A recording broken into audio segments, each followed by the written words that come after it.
So praise God. Magdeklara muna tayo sa kabutihan ng Panginoon. Amen? Tandaan po natin, life and death is in the power of our tongue. Kapag ano po ang sinasabi natin, yun po ang lumalaan, nangyayari at nagmamanifest sa buhay po natin. Sige, mas malakas habang binibigkas po ninyo sampalatayanan ninyo sa inyong puso. Because ang sabi ng Romans, if we confess that Jesus Christ with our mouth and believes in our heart, we will be saved. So, ang salvation is just manifestation of what we declare and what we believe in our hearts. Kaya pag sinabi mo, thank God I am a multi-millionaire, sinabi mo, sampalatayanan mo, it will manifest to your life. Amen? Okay tayo lahat. Sabi mo, thank God I am prosperous. Because I'm blessed by the Lord. Greatly blessed. Extremely blessed. Highly favored. Sabi mo, deeply loved. Sabi mo, thank God I am your child. I cannot be denied. I am your beloved. Everything in my life is well. Hindi ba mas malakas dyan yung nakakain ng my life is well? Walang sakit. Walang karamdaman. Sabi mo, my family is well. Nagmamahalan. Nagkakasundo-sundo. Sabi mo, my job is well. Sabi mo, my business is well. At sabi mo sa katabi mo, in the presence of God, nothing is missing. Nothing is broken. Sabi mo, all is well. Palapakan natin si Jesus. Amen? Do you believe that everything in the Lord is well? In the world, since we have tribulation, we have frustrations, we have distress, but your God, whom you are worshiping, is the God who is able to make all bad things beautiful. Kaya niyang pabutihin, pagandahin ang mga hindi magagandang nangyayari sa buhay natin. Sabi mo, I like that. I like that. Mga kapatid, the church and the kingdom standpoint on moral issues. So ito po ay apologetical approach. Pag sinasabing apologetical approach, kailangan Christo-centric tayo approach. Kasi bakit ang tao nasasaktan? Kasi minsan dinadrive natin ang tao. Mga kapatid, kailangan Christo-centric tayo. Si Kristo dapat ang mahayag sa gitna ng mga issues. Amen? O, palapakan natin ang Panginoon. Sabi mo nga, minsan pa sa katabi mo, fasten your seatbelt. We will fly high. Okay, start natin mga kapatid. Hallelujah. Sabi po ni Pablo sa mga mananampalataya sa Corinthians, Corinthian church is a carnal church. Meaning to say, may mga problema, particularly sa moral issues. Sabi po ni Pablo, o hindi ba ganinyo nalalaman na ang mga liko? Take note, pagka may problema ka sa moral issues, kinukonsider itong liko sa Bible. Hindi tama. Ibig sabihin, mali. Sabi niya, hindi ba ganinyo nalalaman na ang mga liko ay hindi magsisipagmana ng kaharian ng Diyos? Huwag kayong padaya kahit ang mga mapakiapid, ni ang mga mananamba sa Diyos-Diyusan, ni ang mga mangangalunya, ni ang mga nangbababae, ni ang mga mapakiapid sa kapwa lalaki. So yan, bigyan tayo ikot. Englishin natin. Sige po, next kapatid. Hallelujah. You know that wicked people will not inherit the kingdom of God. Don't you? Sabi po dito, stop deceiving yourselves. Sexual, immoral people, idolaters, adulterers, male prostitutes, and homosexuals. Sinabi ni Pablo, those people that involved in these immoral issues cannot inherit the kingdom of God. Sabi mo sa katabi mo, hindi na tayo kasama dyan. Sige, kausapin mo. Sabi mo, hindi na tayo kasama dyan. Parang ayaw ng iba. Sabi mo sa katabi mo, hindi na tayo kasama dyan. Bakit? Nasa verse 9 tayo, talon po tayo. Sige, next, kapatid. Sabi ng 11, at ganyan ang mga ilan sa inyo. Ngunit, sabi mo sa katabi mo, ngunit. Matindi ang salitang but. Ngunit, yes, maybe that is your past. But iba na ang story mo ngayon. Sabi ni Pablo, at ganyan ang mga ilan sa inyong ngunit, balikan natin mga kapatid, ganyan sa inyong ngunit, nangahugasan. Sa English ay wash na kayo, ngunit binanal na kayo, ngunit inaring ganap na kayo sa pangalan ng Panginoon Jesucristo at sa Espiritu ng ating Diyos. Tatlo ang binanggit, you were washed, you were sanctified, and you were justified. Ang ibig sabihin ng sanctified, continuous yan. Araw-araw sinasanctify ka because even you are believers, still you are not perfect. Ando, nagkakamali tayo. Kaya naandun ang sanctification. Pero ang justification is all about the past, declaring that you are righteous. Amen. Sabi mo ulit sa katabi mo, you are justified. Kaya sabi ko nga sa iyo, pag pinatawad ka na ni Lord, He always forget what you have done. Kinakalimutan ng Diyos, the moment the Lord forgive you, He will also forget what you have done. Kung ang Diyos ay nakalimutan na ang lahat ng past mo, then it's also time for you to forget your past. Bakit? Because you have already justified. Para walang tao. Sabi mo, justified. Pag sinabi, inaring ganap, you are declared righteous. Kumbaga sa hukuman, absuelto ka na sa problema at sa kaso na mayroon ka before. Amen! Palapakan natin si Lord. Hallelujah! Are you following, church? Okay, next, mga kapatid. Sige, kapatid. Immorality, praise God, ay tandaan po natin, kung gusto natin ng moral, ang kabaligtaran ng moral ay immoral. Tama? Kaya pag wala tayo sa moral, immoral tayo. Pag nasa immoral tayo, wala tayo sa moral. Ganun lang po yun. So dito po, tinawag ko itong HALF. H-A-L-F. So ano yung HALF? H stands for homosexuality. Ang homosexuality po ay pakikipagrelasyon sa parehong kasarian. Same with lesbianism. Ang lesbianism is also considered, mga kapatid, na pakikipagrelasyon yan sa kapwa kasarian. Ang A is adultery. Ano ang adultery? Ito po ay pakikipagrelasyon sa asawa ng iba. Ito po yung mga pet lovers. Mayroon ng kulasisi, mayroon pang kalapati. Sabi mo nga sa katabi mo, are you a pet lover? Hallelujah. Ulitin ko, mayroon ng kalapati, mayroon pang kulasisi. Kaya ang tawag sa kanila ay pet lovers. Adultery, mayroon ng asawa, nakikipagrelasyon pa sa iba. And then, of course, fornication. Ano po ang fornication? Pakikipagrelasyon sa hindi asawa. Pag ikaw ay hindi pa kasal, you are in the stage of fornication. Are you here, church?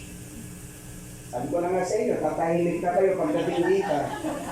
Ulitin ko, hindi po ako mananagasa. Ang sabi ko, hindi mo problema kung pumasok ka, magkalitin pa lang. Pero, hindi tayo mag-stop. We are going to maturity. Iaayos natin. Tama? Ang mga hindi pa kasal din, bakit hindi tayo magkaroon ng mass wedding dito, sabay-sabay. Kahit nag-iisang libra lang ng pansit, basta kasal kayo. Amen. Hindi naman kailangan ang maraming pera. Hindi naman kailangan ang maraming handa. Basta ang mahalaga, seated ka sa harapan ng Diyos, seated ka sa harap ng tao. Ngayon, wag na kayo mag-isip. Hindi pa ako sigurado. Pinapaliwanag kayo Magkasama, ikaw pa sigurado. Mayroon na kayong anak, hindi pa kayo sigurado. Hallelujah. Amen. Huwag na kayo mag-Christian church, tingin kayo sa akin. Sa mata ng Diyos, magsama kayo, you are considered couple. Kasi ang Diyos natin hindi judgmental. But, in the sight of people, iba ang tingin nila sa atin. Kaya nga sabi ng Old Testament, God is looking to our hearts. People or men looking on our outside appearance. Ngayon, balansin natin. Kung inaayos natin ang puso natin, dahil nakatingin ang Diyos sa ating puso, ayusin din natin ang ating panlabas dahil ang tao sa labas tumitingin. Amen. Para natin si Jesus. Huwag kayong mag-alala, hindi ako mananagasa. Praise the Lord. Huwag kayong mag-alala, hindi ako mananagasa. Praise the Lord. Amen. And then of course, yung mga adulteries. So ngayon mga kapatid, si Jesus, kakaiba si Jesus pag magturo. He rooted the root. Kasi ang nakikita natin is just the outcome.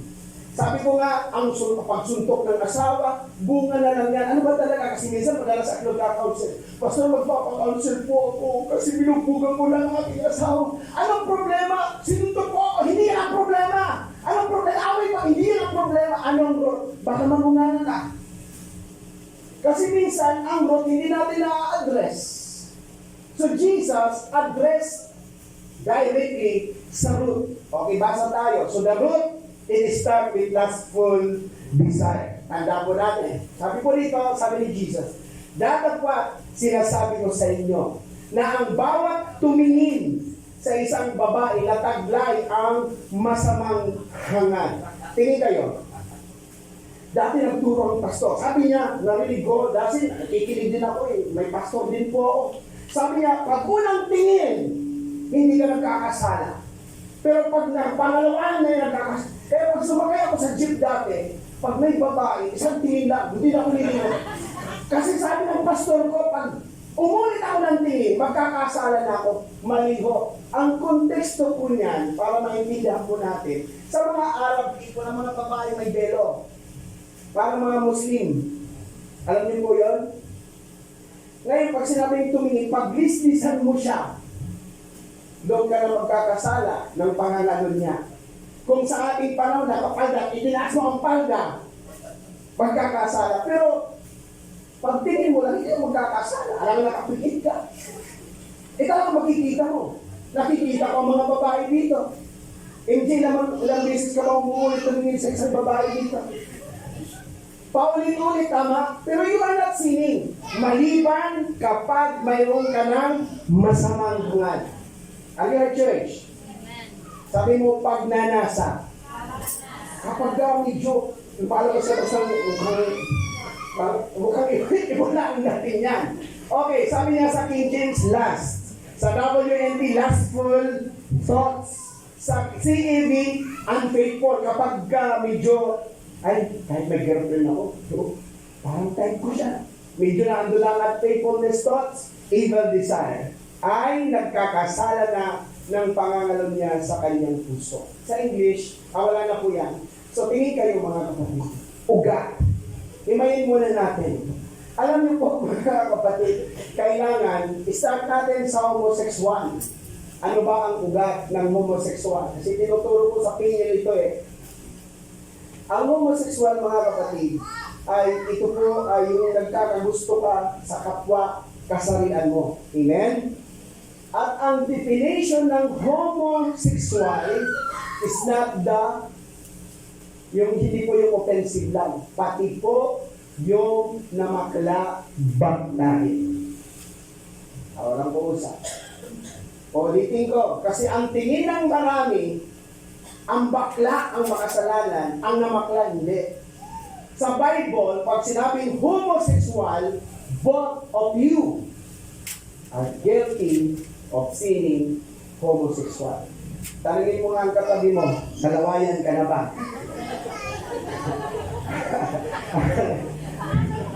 Hindi, nag-joke lang po ako. Hallelujah. Yung mga lalaki tahimik. Ulitin ko, We don't care your past. Kung past mo yan, wala na tayo doon. Tama? Ulitin ko, praise God. Hallelujah. Lalo na ngayon, dati, kapag nangangailangan ka, kapag kapit daw sa patalim. Ngayon, pag kapit sa bakla. Ganun ang sasabi nila. Pero again, homosexual is having relation with the same sex, also with lesbianism. Tama? Amen? So, mga kapatid, ganito po yun. Pag na-born again tayo, ako nga, madalas na pinagkakamalan kasi mahihin din po ako kumilos, pumipilantik ang aking kamay minsan. Praise the Lord. Pero, mga kapatid, homosexual, wala po yan sa kilos, wala yan sa pananalitay. Praise the Lord! Hallelujah! Baklang-baklang naging! Pero, kung hindi yan nagkikipagrelasyon sa kapwa, hindi yan homosexual. Because homosexuality is not based on your action. Homosexuality is based on sexual interaction. Amen? Amen? O sabi mo sa katabi mo, wala nang ganyan ngayon. Makikita mo si Pastor Rafi. Makikita mo pumipilante. Pero, hindi yun ang basihan. Tama?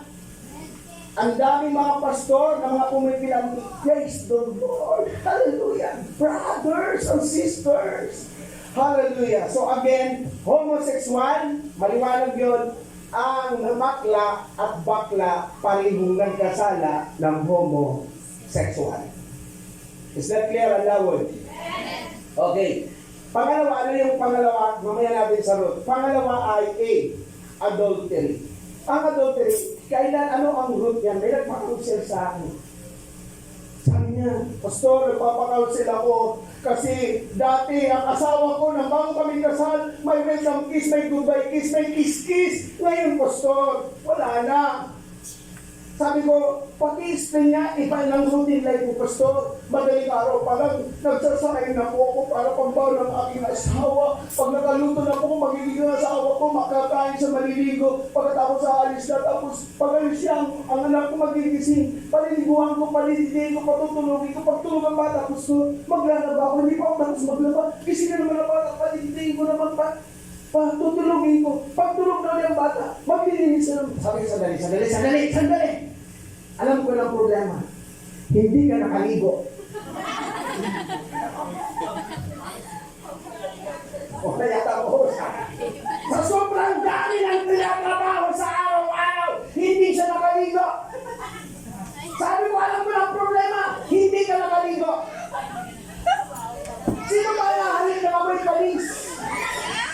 Halaga kaya sabi ko sa mga mag-asawa, kahit 5 na, 10 lang yung anak, magpaganda ka pa rin, magpasexy ka pa rin, magpabango ka pa rin, kasi ang lalaki attractive sa mabango. Para wala kong kausap. Amen! Basta nag-lipstick ka, nagpapaganda ka, hindi sa kapitbahay mo, sa asawa mo. Amen! Tinanong ko, ito na ang solusyon ko kagad. Anong oras na ba yung mister mo? Sabi niya, Pastor, alas 5. Alas 4 pa lang, maligo ka na. Tapos mag-lipstick ka na, magpaganda ka na, magpabango ka na, at higit sa lahat, magkamisyon ka na. Ngayon, isarado mo ang pinto, huwag mo nang ilak. Pagkatok ng asawa mo, open yan. Tapos pagpasok ng asawa mo, nakaganyan ka doon sa... O sa palagay mo, hindi kayo ma-attract ang asawa mo. Kaya ka na ipagpapalit kasi dati nung nagliligawan kayo, mabango kayo pareho, ay wag mo nung mag-asawa ka na, hindi ka na nag-toothbrush, inakamandilo.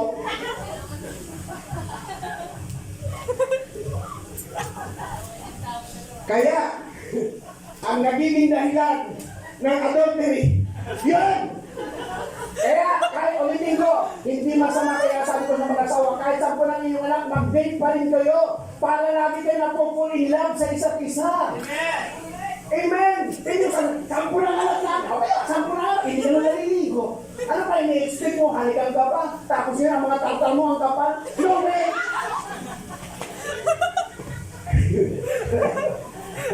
O, palapakan natin si Jesus.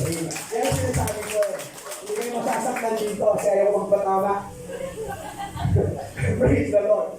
Kaya, yan po, mga payo sa mga asawang babae dito, hindi masama magpaganda at magpabango basta sa asawa niyo. Ang asawa ko dati, praise God, pag uwi ko ng gabi alas 10, bagong libo yun, ang haba ng buke, nakahugay yan sa unan. Ang bango-bango ng bulaklak. Hindi, ang bango-bango ng buhok. Hindi kanta lang yun, binanta ko lang po yun. Are you her church? Ulitin ko, kayo din mga lalaki, in vice versa. Kung paano kayo nandigo, dati kayo pa-spray-spray sa bibig. Ngayon, hindi na malaman kung anong amoy ng bibig mo, kung ibornan o hindi mo na alam. Praise God. Hallelujah. So we have to stay clean, or tinatawag natin yung hygiene natin dapat maayos. Amen? O, so pag gaganyan, wala nang adultery. Tama? Pangatlo, yung fornication. Ang lesbianism, pares lang ng homosexual. Punta tayo sa fornication. Kaya nag-start ang fornication. Mga dalagang babae, you're too beautiful para saktan lang ng sino man. Hala, huwag kayong magpapasakit. Hindi dahil nakita mo na ang kanyang mata ay bilumpang itim. Hallelujah. So, kailangan mga kapatid, be cautious. Kasi nowadays, sabi ko nga mga kapatid, ang mga babae, uto-uto yan, pero wala dito yan. Uto-uto ang mga babae. Bakit? Pag sinabi ng lalaki, alam mo, ang ganda, ikaw ang pinakamaganda sa balat ng lupa na nakilala. Hindi mo alam, inuuto ka lang. Tapos, talaga. Ay, naku, maniwala kayo marami na rin babae sinabihan yan. Hallelujah. So, ang babae, madali, ang mga lalaki, bolero yan. Magaling susungkitin ang bituin. Maiabot lang sa'yo. Kaya pag may asawa, pag inumbag yan, bibito-bito talaga ang kanyang yan. Hallelujah. Talaga nag-sparkling yan. Nasungkit talaga kami. Kaya black moon nga lang pag kinabukasan ng makikita mo. Bill mo, gabing-gabi, ating gabi, naka-sunglass. Hallelujah. Ano nangyari sa sister? Bakit? Kasi ulitin ko, pag nagsama ang bolero at saka ututo, ako, matindang pang mangyayari yan. Mga babae, tingin kayo sa akin. You are too beautiful to be hurt someone. Ingatan nyo, kaya please be careful of your heart. Ang mga lalaki, gradual yan. Di ba hindi? Ang unang hinihintay ang paglaligaw, matamis na oo. Pag nasungkit na ang matamis na oo, magdidig yan. Pagka, magkadaong pang liit lang nga. Habang naglalakad sa pati, if we can together, I know our dreams will never die. Sa susunod na day, hindi na kalingkingan, daw pang palad niya. I know our dreams will never. Sa susunod yan, finger lock na yan. Gradual ang lalaki.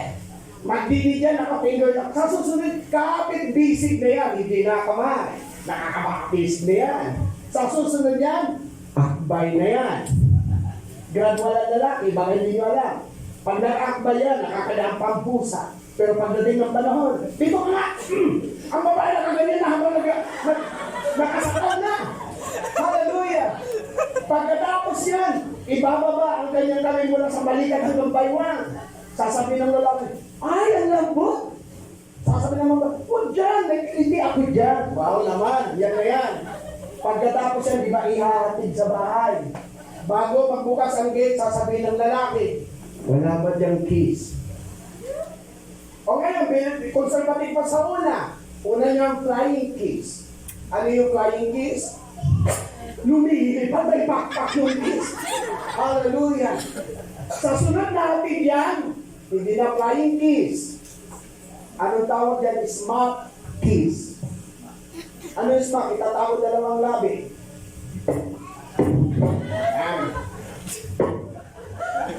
Smack ang tawag dyan. Sa susunod yan, kagat, labi, kiss. Kakagatin ng taas, kakagatin ng baba. Sabi naman ay gusto ko naman ito mga hindi kailangan may information kayo para hindi kayo inusinte. Tama? Sunod yan, laplapan. Ano yung laplapan? Hinahalugan na yung mga bilagid. Nabubuhol na yung mga dila. Alam niyo, church, pagkatapos yan, bitin na ang lalaki na. Ang sasabihin niyan, may akasya sa likod. Biro mo nakabuo ng baby sa likod ng bahay sa akasya. Tingin kayo, sabi mo sa katabi mo, hindi ka pre. Amen? Pagpakan natin si Lord. Amen. So mga babae, tingin kayo, mga girls at mga boys pa rin din. Maganda ang ihaharap ka sa church. Never been touched, never been kissed. Kaya nga may belo na puti. Ang simbolo ay purity. Kaya binibiluhan niya, hindi pa nagalaw, hindi pa nahalikan niyan, hindi pa nahawakan niyan, kaya binibiluhan niya ng puti. At kaya nagtanong sa akin, kailan ba hahalikan, pastor, yung girlfriend ko? Pag sinabi na ng pastor, Biner, now you may kiss. Karin mo, Karin. Karin. Naintindihan nyo? Karin mo, ne. Hallelujah. Sabi ko nga sa mga hindi na buko, praise God, hindi na belo na puti ang isusuot, kumot. Pag naglalakad ka na, nakabilo ka na ng kumot, atikin na yan kasi. Ano yung church? Kasi ulitin ko, ang belo, simbolo ng purity, ihaharap ka ng lalaki sa church na never been touched, never been kissed. Pagka ang lalaki humiling ng kiss na hindi pa kayo kasal, iwanan mo na. Ibig sabihin, hindi ka nire-respeto. Kasi ang lalaking may respeto sa babae, I can wait forever. Kayang maghintay ang lalaking totoong nagmamahal at may respeto sa babae. Are you here, church? Talapakan natin si Jesus. Amen! Sabi mo, I like that. So, binanggit ko na mga punta tayo sa remedy. Sige, next kapatid. So, remedy. Kung mayroong root, may cause, may remedy. It starts with law. Ano yung law? Living, abiding, and walking in the Spirit. Mga kapatid, hindi tayo malulunasan ng ating mga lust kapag hindi tayo lumalakad sa Holy Spirit. Okay, basa tayo. Sabi po dito, hayag ang mga gawa ng laman. Sa mga tuwid ay ang mga pakikiyapit, karamihan kalibugan, pagsamba sa Diyos-Diyos at pagpupula, mga pagtataniman, mga pagtatalo, mga paninibugho, mga pagkakalitan, mga pagkakampi-kampi, mga pagkakababahagi, mga hidwang pananampalataya. Next. Praise God. Mga kapalagian, mga paglalasing, mga kalayawan, at mga katulad nito tungkol sa mga pamilipayang ipinagpaunang ipalaala sa inyo, tulad sa aking ipinapalaala ng una sa inyo, na ang mga nagsisigawan ng gayong mga bagay ay hindi magsisipagmana ng kaharian ng Diyos. Okay, next. Ito naman. Datapwat. Sabi mo ulit, datapwat. Ang bunga ng Espiritu ay pag-ibig, katuwaan, kapayapaan, pagpapainod, kagandahan, kabutihan, pagtatapat, kaamuhan, pagpipigil, laban sa mga gayong bagay ay walang kautusan. Tingin kayo sa akin. Kung gusto mo mapagtagumpayan ang lust, kailangan mong magbabad sa prayer meeting. Are you here, church? Kasi hindi mo kayang labanan. Tingin kayo, real talk tayo, real talk. Kahit born again ka na, kahit Kristiyano ka na, yung dati mong gawa, it will become your weakness. Na atsupakin. Na andyan pa yan. Kaya lang, nagiging weakness na pag hindi mo yan nabantayan, pwede kang mag-born ulit. Kaya sabi ko sa inyo, tingin kayo, kung dati nagsusugal kayo, ngayon na born again ka na, huwag ka nang lalapit sa mga nagsusugal. Kasi later on, pwede kang mag-fall. Tama? Kung ang kailangan mo dati mag-chismis, pag may mga chismoso, may mga topic araw-araw, pag nakatimpla na topic, lalabas sa isang dami ng topic araw-araw. Unang araw, buni ng asawa niya. Sunod na araw, had-had ng kapitbahay. Ang susunod, ang dami na pinag-uusapan. Praise God. Pero kung dati yung trabaho mo, don't mingle yourself kung saan ka pwedeng mag-fall. Tama? Kung dati kang nagkakagusto sa lalaki, huwag ka lang lapit ng lapit sa mga lalaki kasi later on, bibigay ka. Ay, ang gwapo mo. Ay, ang gwapo mo. Diyos ko. Diyos ko. Pag ngayon lang kita nakita. Hallelujah. Praise God. So bibigay ka. Kaya kapag ikaw ay dating homosexual, don't mingle yourself sa mga gwapo. Huwag kang lalapit-lapit kasi pwede ka mag-fall ulit. Para walang usap talaga. Amen? Sabi nga, huwag kang maglaro ng apoy, mapapasok ka. Okay, ngayon mga kapatid, tulad ng binabanggit ko, huwag kayong makalala, matatapos po ako ng maaga. Yung fisherman, may dalawang aso, black and white. I repeatedly na itinuro na sa inyo. The fisherman bumababa sa bayan para paglabanin ang kanyang dalawang aso. Ngayon, alam niya kung sino sa aso niya ang mananalo, either black or white. Someone approached him. Sabi niya, Mama, piling magtanong, paano mo nalalaman kung alin ang mananalo sa aso mo, kung itim o puti? Sabi po ng fisherman, ganito ang ginagawa ko. Kung gusto kong panalunin ang itim, binubusog ko ang itim, ginugutom ko ang puti. Pag gusto kong panalunin ang puti, binubusog ko ang puti, ginugutom ko ang itim. Kasi hamak naman na malakas ang busog sa gutom. Following church, makanyan mo rin yung spiritual na buhay. Kung alin ang higit mo, pinaglalaanan ng iyong oras, yon ang nagtatagumpay sa buhay mo. If you spend more of your time sa last, mananaig ang last. But if you spend more of your time sa spiritual na bagay, magtatagumpay ka. Amen. Sabi mo sa katabi mo, sama na tayo sa panalangin. Amen. Praise God. O bahala kayo. Kung ayaw na manalangin, mag-vocal ka. Pwede ka matukso. Tama? Pwede ka mag-give in. Okay, next. Mga kapatid, dalawa lang po. If you want to overcome last, you need be strong in the Spirit. Amen? Okay, standpoint through the lens of the laws. Ang batas, matindi yan. Okay, wala na tayo sa ilalim ng batas, pero explain ko lang sa inyo kung ano po ang lente ng batas towards immorality. Okay, tingnan natin, mga kapatid. Sige. Kapag, sabi niya, at kung ang isang lalaki ay sumiping sa kapwa lalaki na gaya ng pagsiping sa babae, kapwa, kaya sinasabi ko kanina, kapwa silang nagkakasala ng karumalduman at papatayin ng walang pagsala. Sabi dito, mabububo ang kanilang dugo sa kanila. Pareho silang papatayin. Amen? Anong parusa, pastor? Sige, English na lang natin. Next verse. And if a man takes a wife and her mother, it is wickedness and an outrageous offense. All three, yung nanay, yung anak ng nanay, at saka yung lalaki, sabi niya, all three shall be burned with fire, both he and they, after being stoned to death, that there be no wickedness among you. Papatuhin sila, pag namatay sila, susunugin sila. Tanungin mo nga katabi mo, may bukol ka ba? Kaya ang iba naman yung pa-participate. Sabi mo sa katabi, may bukol ka ba? Amoy mo nga kung amoy sunog na yan. Hallelujah. Kasi alin, sa Old Testament, babatuhin hanggang mamatay. Lahat ng mga immorality ay na-involved. They will be stoned to death at pag namatay, they will be burned. And that is under the law. Ngayon, punta tayo sa lente ng biyaya. Sige, next, kapatid. Okay, balikan natin yung verse. Sabi ko nyo, sapagkat, sabi ni Jesus, hindi sinugo ng Diyos ang anak sa sanglibutan upang hatulan ang sanglibutan, kundi upang ang sanglibutan ay maligtas sa pamamagitan niya.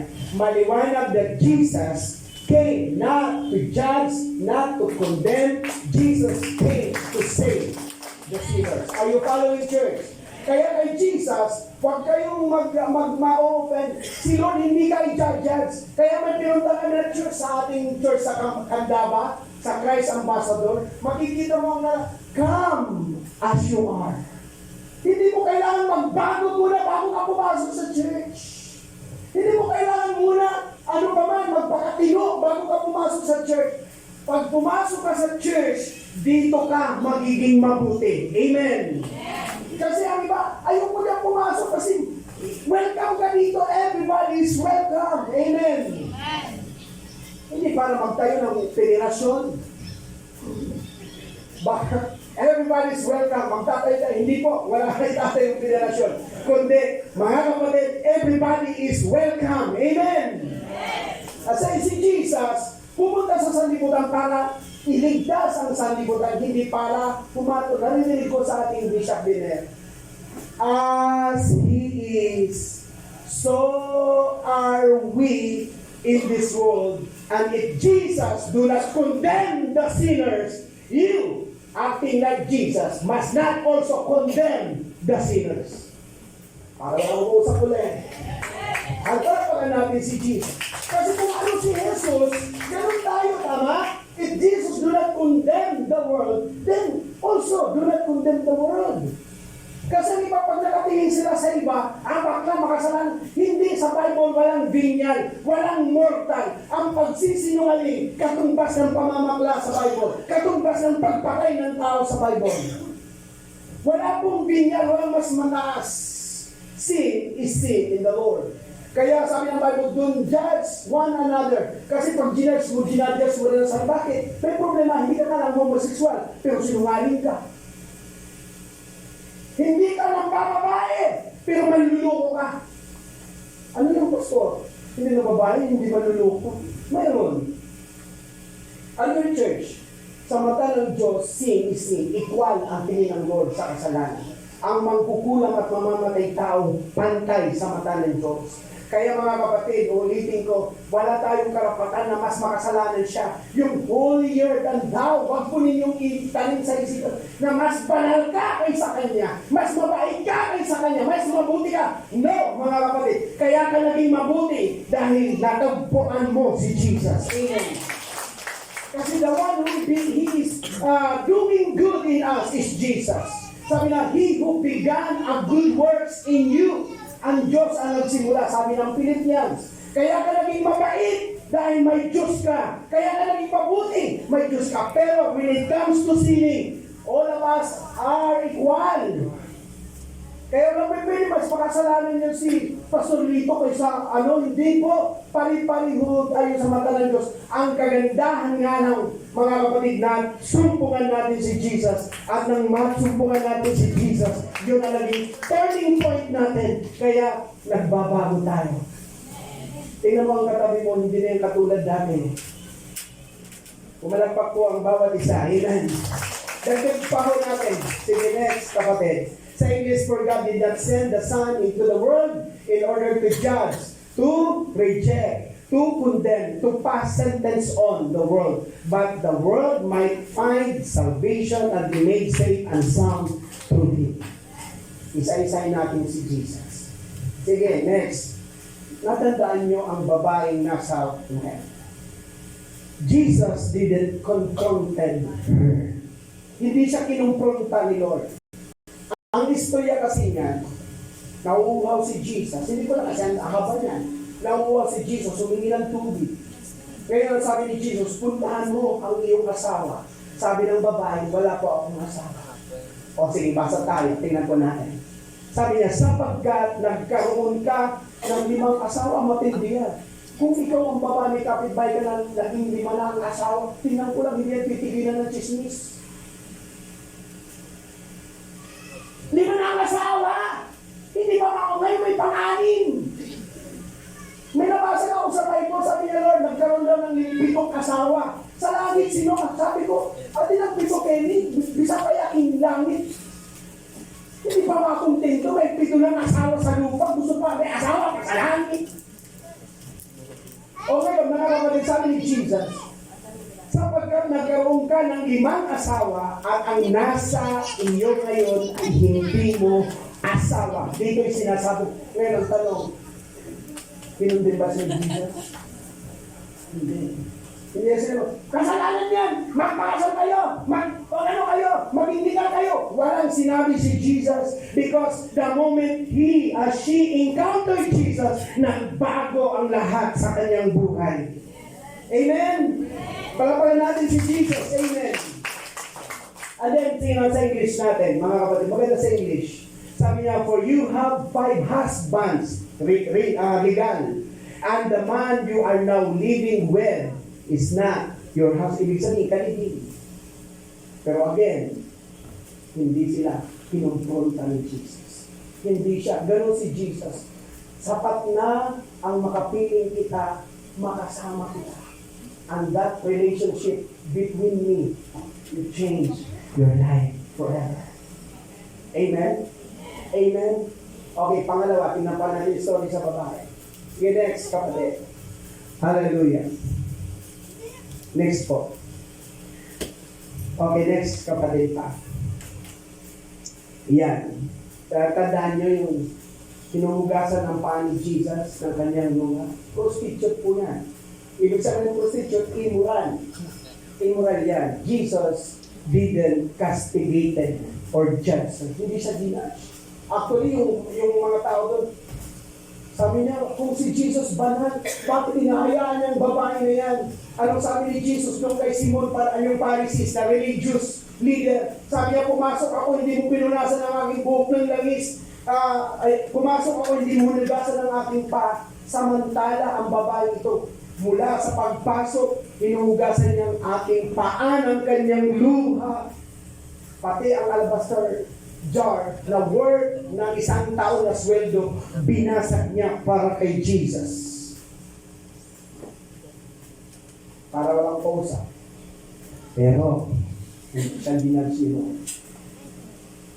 Kasi sabi ni Jesus, ang higit na nagkasala, higit na magmamahal sa Diyos.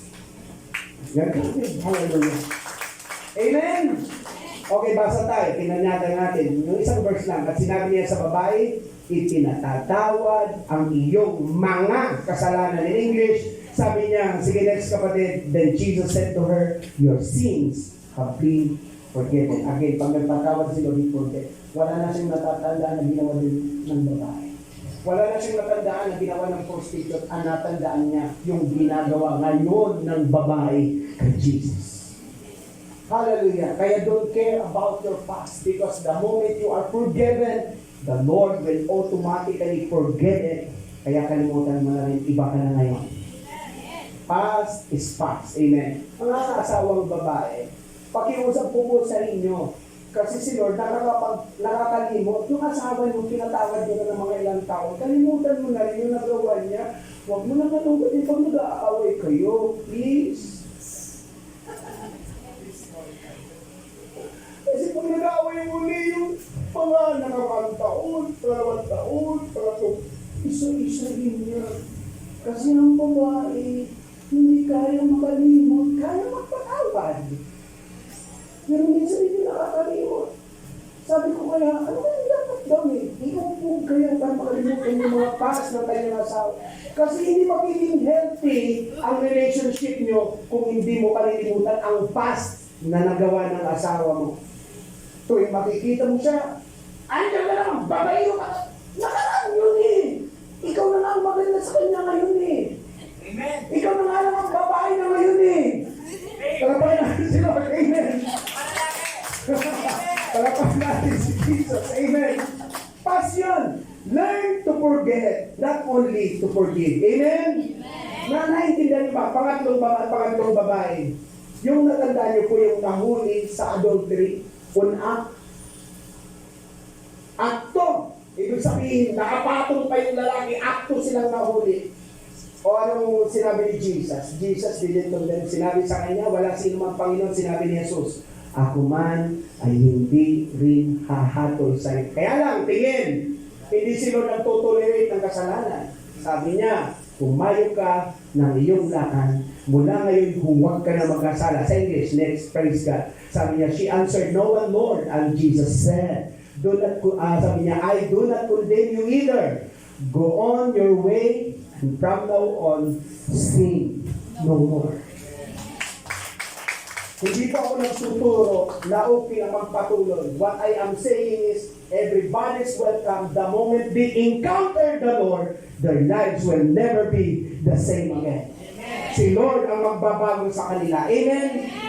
Kahit anong mga bawal yan. Bawal 1, bawal 2, bawal 3. Ang pagbabawal cannot change. Only Lord can change. Kahit itali mo yan, kahit ikalina mo yan, pag hindi pa nagbago yan, babalik at babalik ka ng babalik. Ang sabihin natin, Lord, bahala ka na sa kung kunin mo na siya, Lord. Hindi yung gano'n.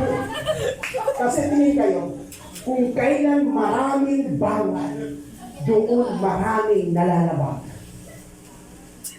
Because laws breed you para magkasala. Kaya dati ako, dami kong bawal. Praise God. Ay, nakakainis. Araw-araw maraming nalalabag. Inalis ko ang bawal. Wala nang nalalabag. Nakita ko lang ang pagbabawal, hindi nakakapagpabago ng tao. Si Jesus ang kaya lamang ang makapagbago ng tao. Amen? Next, mga kapatid, standpoint of the church. Dito na po ako magtatapos. Ngayon, nakita natin si Jesus. Nakita natin ang law, nakita natin ang grace. Ngayon, ano ang standard? As ambassadors, tayo ang representante ng Lord sa mundo. What would be our stand toward them? Basta tayo, datapwat, ipinagtatagubilin or demonstrate, shows, proves ng Diyos ang kanyang pag-ibig sa atin na nang tayo'y makasalanan pa si Kristo ay namatay dahil sa atin. Tingnan nyo, makasalanan pa ang tao, the Lord already died and loved them. Hindi na inantay ng Lord na magsimba muna, magbalik loob muna sa Kanya bago si Lord mahalin sila. Pero si Lord namatay na, minahal na sila kahit nung makasalanan pa sila. Ganun si Lord. Amen? Kaya tayo, hindi pa man sila nagbabago, hindi pa man sila nag-ano mga kapatid, let us love them. Ang mahalaga, praise God, mapagmahal tayo ng church. Amen? Okay, basa tayo. Next, mga kapatid. Number 1. I-acronym natin ang GMRC. Madali na lang to. GMRC. Sino sa inyo nag-aral ng military? Ano ang GMRC? Good manners. Good manners ang right. Conduct. Yan. Para pag uwi ninyo, maganda may matatandaan tayo. So number 1, Jesus is good to the sinners. Dapat kung church tayo, kung kingdom tayo, if Jesus is good to the sinners, we must also good to the sinners. Hindi yung parang pag may pumasok dyan, ay, makasalanan niya, kanya. Hindi yun. Mga kapatid, kailangan nila maging mabuti tayo sa kanila. Baka yung asawa mo, hindi mo madadala ka sa church dahil hindi ka kinakakitaan ng mabuti ng iyong asawa. Sabi ko nga, mga kapatid, ang mga tao sa labas, do not read the Bible, but they can read your life. Ang nababasa nila buhay mo, they will understand that God is good pag ikaw ay nakitaan na mabuti ka sa kanila. Parang akong kausap. Sabi mo, good. Basa. Praise God. Sige, next kapatid. Hallelujah. Tinanong siya ng isang pinuno na nagsasabi, mabuting guro. Anong gagawin mo? Pagpagmana ng walang hanggang buhay. At sinabi sa kanya ni Jesus, bakit mo tinatawag na mabuti? Walang mabuti kundi iba, isa. Ang Diyos lamang. In English, praise God. Sige, next kapatid. Why are you calling me good? No one is good, only God. Tinatawag si Jesus na good kasi sa lahat ng mga makasalanan, naging mabuti si Jesus. Alam niyo po mga nanay na narito, maging mabait ka lang sa anak mo kahit pasaway. Maging mabait ka lang. Kasi again, ang pagiging radikal. Dati, pag tinigil ka lang ng nanay mo, alam na gagawin, tatahimik ka na. Ngayon, naluwala ang mata. Hindi pa lang ng anak. Dati ang mga anak, bawal sumagot sa mga magulang. Pero ngayon, grabe na. So iba na ngayon ang discipline sa discipline noon. Dati pag dinidisiplina ang mga anak, bumubuti. Ngayon, pag dinidisiplina ang anak, nagre-rebelde. So iba na dapat ang approach. Anong dapat approach? Maging mabait ka lang. May adik ang anak. Tingnan mo yung pagkain. O anak, bakit nagugutom ka sa katatambay mo? Huwag ka magpapagutom. Huwag ka magpapalipas. Kain ka. Sa palagay ninyo, makakaramdam ba sila na mabuti ang Diyos? Yes. O pag ginutom mo yan, mangungit yan. Amen? Maging mabait. Sabi mo sa kapatid mo, maging mabait. Ano yung M? Sige, next. Hallelujah. Jesus is merciful to the sinners. Maawain. Sige, basa tayo. Sabi ko dito, at ang kanyang awa ay sa mga lahi ba yan ng pusakan, lahi ng mamamatay tao, lahi man yan, si Lord ay maawa sa lahat ng salit-salit ng tao. Sana nga, tatakot sa kanya sa English, and His mercy, His compassion and kindness to one miserable and afflicted is on those who fear Him with godly reverence from generation to generation and age to age. Alam niyo po, kanina, sorry po, hindi ko nabasa kasi yung pinisilin sa akin niya, kaya akala ko alas 10. Nagkukuya-kuya-kuya pa ako kanina doon, naghihintay na ako ng oras. Ngayon kanina naiyak ako, sabi ko, alam mo, Lord, napakabuti mo kasi saan kaya ako kung hindi ka naawa sa akin? Kaya nandito tayo kasi may Diyos na naawa. Kinaawaan lang tayo ng Diyos. Kaya at sultana Amen? Dahil sa awa ng Lord. Ang awa ng Lord, hindi mo ba alam na yung pamilya mo, kinakaawaan niyo ng Lord. Sabi ko nga sa inyo, malakarang na preaching, yung ginagawa mo sa church, it affect your entire family. Kaya ang pamilya mo pinagpapala, kaya ang pamilya mo iniingatan ng Lord because of you. At suka kayo kaya pati pamilya mo damay sa pag-abutihan ng Diyos. Kaya yung pamilya mo may awa ang Diyos. Kung matagal ka lang umiiyak, hayaan mo lang, darating ang panahon ng asawa mo, makikita mo sa church because ang Diyos may awa. Amen! May awa ang Panginoon. Pag naawa ang Diyos, makikita mo, mga kapatid. So next, hallelujah, at ang is Jesus is relational to the sinners. Basa tayo. Sabi niya, at nangyari nang nakaupo siya sa pagkain ng bahay, narito ang maraming maningil ng buwis at mga makasalanan nagsirating at nagsiupong kasalo ni Jesus at ang kanyang mga alagad. At nang makita ng mga Pariseo ay sinabi nila sa kanyang mga alagad, bakit sumasalo ang iyong guro sa mga maniningil ng buwis at mga makasalanan?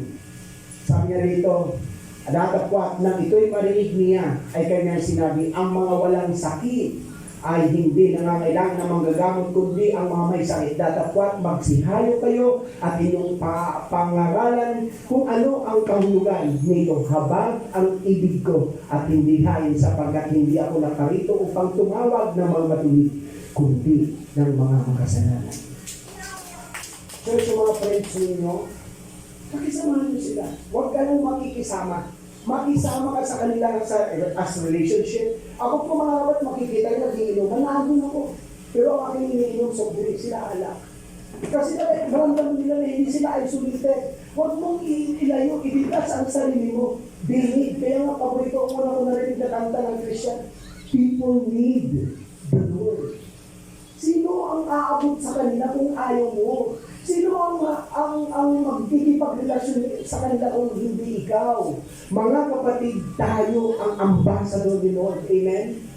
Hallelujah. Kaya pili ka mag-mingle. Sige bro, pili ka ako hindi ko pinabawal yung mga nag-inom, yung mga trabahador ko. Nag-share ako dyan. Pero hindi ko, bawal na binabawal. Hayaan mo sa loob, pero I have to mingle with them because relationship mahalaga. You cannot get their heart. Pag hindi mo, you cannot get their hand unless nakakuha mo muna ang kanilang puso. Makipagkaibigan muna tayo. Amen? Para na kung kausap, last na po yan. JMRC, Jesus is compassionate to the sinners. Basa tayo. Sabi po dito, datapot nang makita niya ang karamihan. Anong tao yan? Ay nahabag siya sa kanila sapagkat pawang nangaharapis, nangangalat na gaya ng mga tupa na walang pastor. Okay, next sa English, sabi po dito, he was moved with pity and sympathy, compassion for them because they were bewildered, harassed, and distressed, and dejected, and helpless, like sheep without a shepherd. Alam niyo, halo-halo yan, may bakla dyan, may adulterers dyan, may fornicator dyan. Pero nang makita sa Jesus, si Jesus moved to compassion. Nakakaawa sila. Ako nga mga kapatid, may motor ako, pag dumadaan ako sa Angeles, may mga prostitute dyan. Nag-aalok ng daing. Murang-mura, galing sa Dumaguete. Alam mo, magkano daing nila? 250, 150. Minsan sa regulasyon, wala talaga po madaling araw na. Madaling araw si Pastor dito Praise God! Hallelujah! 50 na lang po. Bagsakan ng dahil sa Angeles. Eh, kung hindi ang magpapatok sa alam ko, ginagawa ko, naaawa ako sa kanila kasi kahit sila ayaw nila yung trabaho nila. Dahil mayroong binubuhay, may responsibility, they have to do it. Anong ginagawa ko? O, sister, kung tayo namin, umuwi ka na.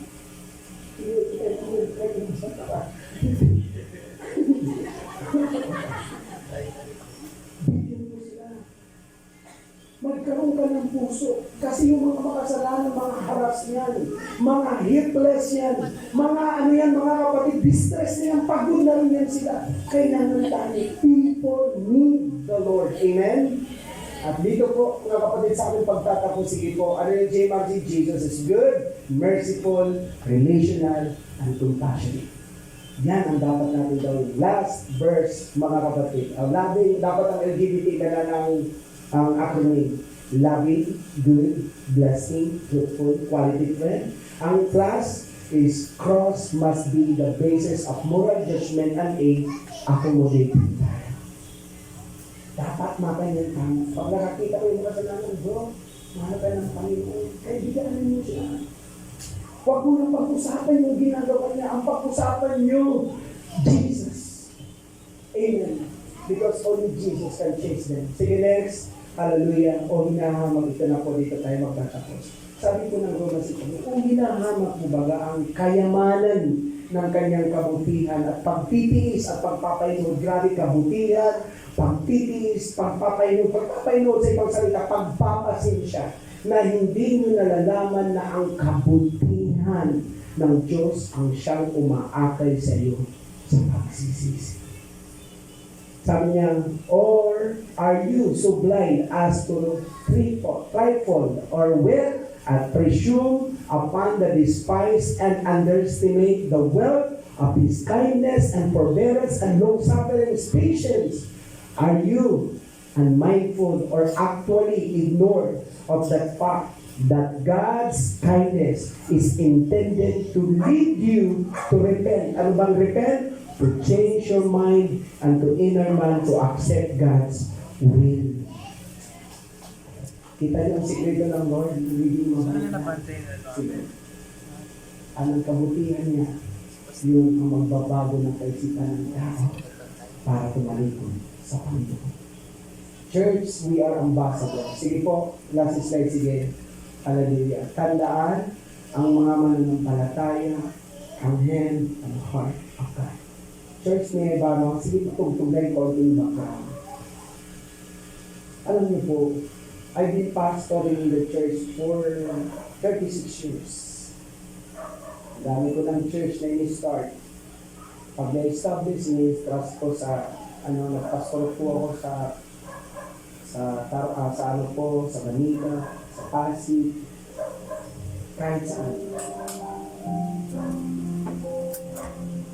Ang dami kong experience, dami kong battle na dinahan. Ito yung question na hindi ko maintindihan.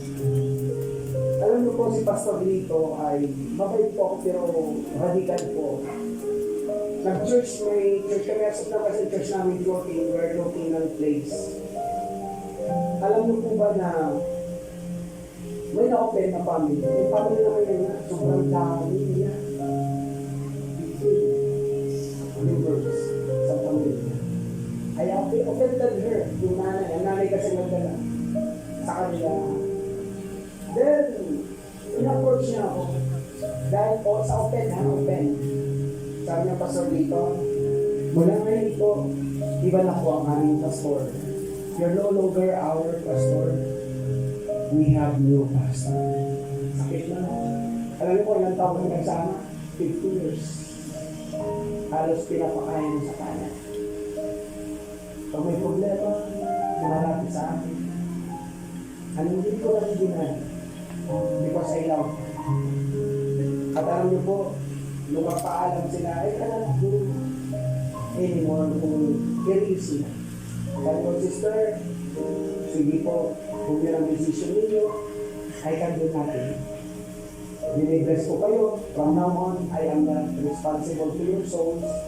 At ang pastor yung nilipatan is the one who is responsible sa inyong souls. Kasi kami mga pastor may responsibility kami sa kaluluwa ng tao.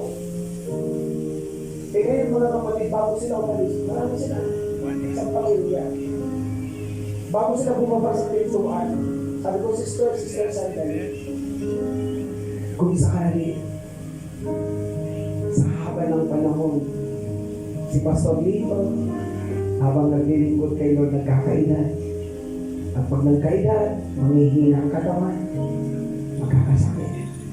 At pag nagkasakit, mamamatay. At kung sakaling mamatay ako,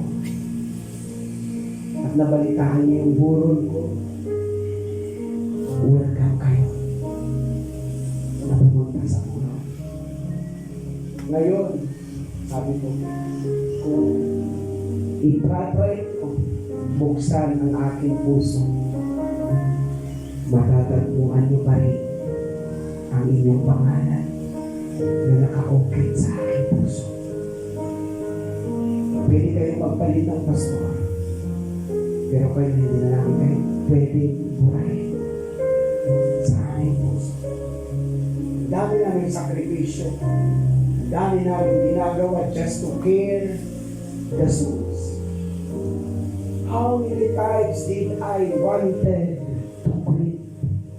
Maraming panahon na ayaw ko na magpastor, suko na ako magpastor.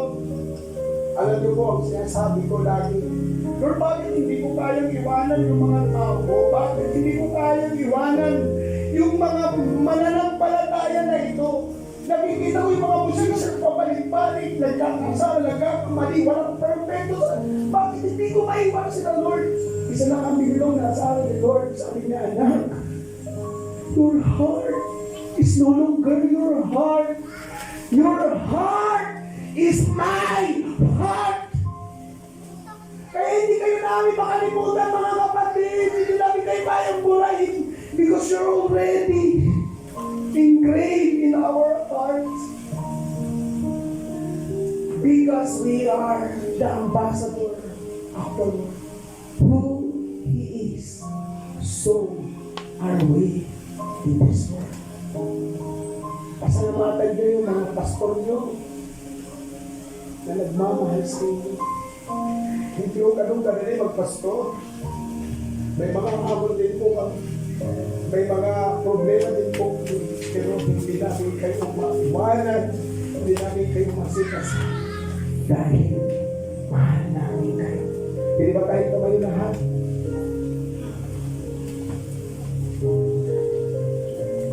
Mamili, okay lang po, tawagin po kayo para sa mga pastor. Pwede ba tumamit yung mga pastors dito?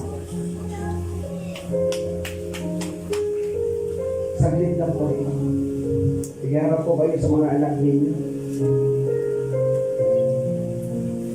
Sige mo kayo na yan, dito po kayo puwi na. Ang narinig ko kay Pastor Rafi, bago ko narinig sa akin, salamat sa buhay mo, Pastor Lito. Sige, hindi ko pwede po kayong pumila. At this point of time, gusto ko lang po, alam niyo po, yung mga pastor nyo, hindi nagsasabi sa inyo, pero may mga pinagdadaanan niya. Mula kay Pastora Janet, kay Pastor Juliet, hanggang kay Pastora Eddie, kay Pastor Bede, may mga silent battles sila na hindi nyo alam. Pero isa lang ang hindi nila magawa, iwanan kayo. Kasi your name ay nakasulat at naka-open ng kasilang puso. This morning, saglit lang po ito, puntahan natin ang mga pastor at sasabihin natin, Pastor, maraming salamat sa pagmamahal, sa pagkalinga, pag-aalaga. At if we can embrace them with people. Sige po. Thank you, Lord. Sige po. Dapat po tayo. Hallelujah. Kapitan natin lahat. Pasalamatan natin. Hallelujah. Pastor, salamat sa pag-aalaga, sa pagtsatsaga. Thank you, Lord, sa ating mga mahal na pastor. Thank you, Jesus. Thank you, Ma'am Pastora Edith. Sakripisyo ninyo, pagod ninyo, salamat na marami. Naandyan sila tuwing may problema kayo. Sinisit aside yung mga nararanasan nila just for you. Sa ngalan ng pag-ibig ng Panginoon. At sabihin mo rin sa mga katabi mo, salamat kapatid. Sige, appreciate your seatmate. Kung katabi mo, salamat kapatid. Sige po, pili tayo tumayo lahat. And we will pray. Thank you, Lord. Thank you, Jesus. Salamat, mga mahal naming pastor. Let us pray, church, in our conclusion. Lugotan na po. Panginoon, maraming salamat. Pili ba natin taas ang ating dalawang kamay sa Panginoon? Napakabuti ng Diyos. Hallelujah. Ang kabutihan ng Diyos, ang biyaya ng Diyos, sapat na para tayo magkaroon ng pagbabalik loob, pagsisisi at pagbabago ng ating kaisipan. The goodness of God is our turning point na maging mabuti, mabait sa ating kapwa. Heavenly Father, we just thank you for your message. Tunay nga po, Lord, na kami ay representante mo sa sanlibutan nito. If you do not judge the world and do not condemn the world, we as your ambassadors will not also condemn and judge the world. Rather, Lord, we will love them. We will take care of them and we will be good to them, Panginoon. Dahil ang kabutihan mo ang dadaloy sa kanila. Salamat sa mga leaders, sa mga pastor na nagsasakripisyo, nagtsatsaga, na kahit may mga battles, may kanya-kanyang pinagdadaanan, may mga sikreto kami, Panginoon, na challenge or hamon sa buhay. The people do not know. Ikaw ang nakakalam sa mga panahon na umiiyak kami. Pero Lord, you have promised us that you will turn our tears into joy. Palitan mo yung aming mga luha. Dalamhati at kagalakan. Salamat, Panginoon, for entrusting the people. And thank you, Jesus, because they're already in our hearts. Pwede kami nilang kalimutan, iwanan. Pero sila, Panginoon, hindi na namin kayang mapura sa aming isipan ng puso. Pagpalain niyo po, Lord, ang lahat ng mga members na kung paano mo kami kinahabagan, kaya kami narito. Kahabagan niyo po yung aming mga pamilya, asawa, anak, apo, manugang, saan man sila ngayon, Lord. Habang, Panginoon, ang kailangan namin. Hayaan po ninyo, Lord, na maranasan nila yung awa mo, habang mo, Jesus. At naniniwala kami that someday, Lord, we will worship you. Hindi lang kami, kundi buong pamilya namin ay sama-samang sasamba sa iyo. We will never stop, Lord, praying for them. And we will not stop reaching them, Panginoon, through your goodness, Lord. Salamat, God. Bless each and every one of us. Pagpalain niyo po ang iyong mga anak. Pagpalain niyo po ang bawat isa sa amin. Bless our lives, our family, our ministry, our job, our business. Bless every aspect ng buhay namin. Thank you, Lord. From now on, our lives will never be the same again. Sufficiente kayo para kami lumakad na may panibagong buhay. In Jesus' name, amen.